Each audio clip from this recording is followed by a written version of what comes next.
So we talked about the how, so let me show you why we recruit that way. Another diagram. Okay. So this line here represents an on-target performance. And then coming across here, we've got the months of the year.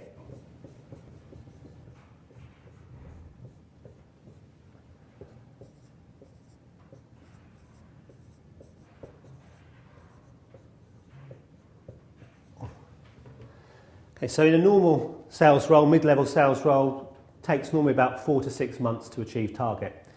So we'll talk about the coaster and boaster. So the coaster and boaster comes in, they've done the job before, they've got experience in that market sector. So they'll get up and running within the time specified. And no doubt probably hit their target as well. Once they've hit their target, they drop down.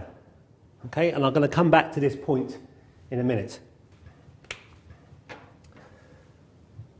The rising star takes probably a little bit longer to get up and running,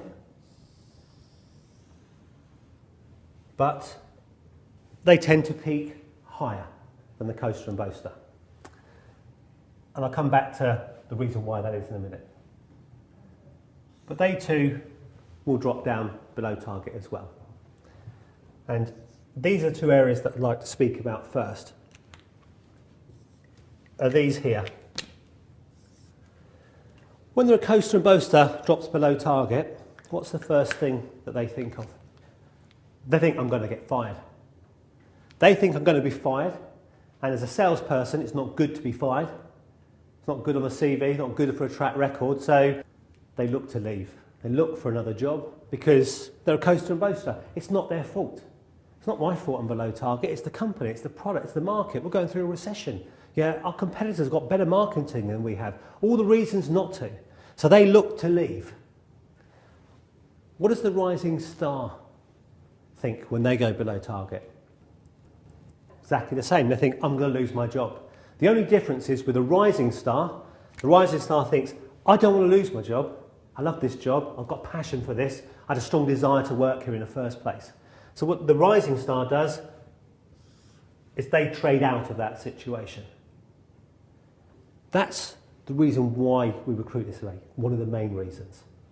So, coming back to the coaster and the boaster, if they don't find another job, and a deal they were working on prior may come in, that could motivate them and they can get back up. The difference is here, once they're both back up, the coaster and boaster will achieve on or around or just under their target. They know roughly what to do. The rising star won't. They will achieve more than their target because they don't know how much energy to put in to hit their target. So they just work out at the max.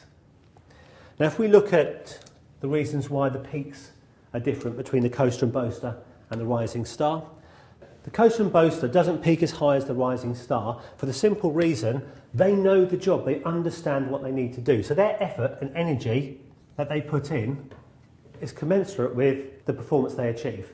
As soon as they hit target, foot comes off the pedal and they drop down because their effort drops down.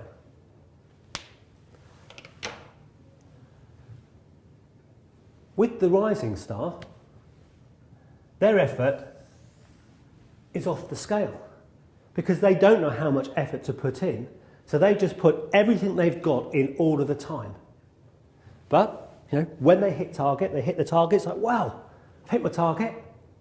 They then too take their foot off the pedal, but they've put all this energy and effort into it that they still go upwards after for a while, but they will drop down because their effort comes down. The difference is, when it gets tough, they will trade out the situation. Now, we've just gone through quite a tough recession for a lot of people. Some people it's been okay, but some people have been hit quite badly. The question is, when the going gets tough, do you want someone who's going to jump ship or trade out of the situation? Trade out. Okay. That's why we recruit that way.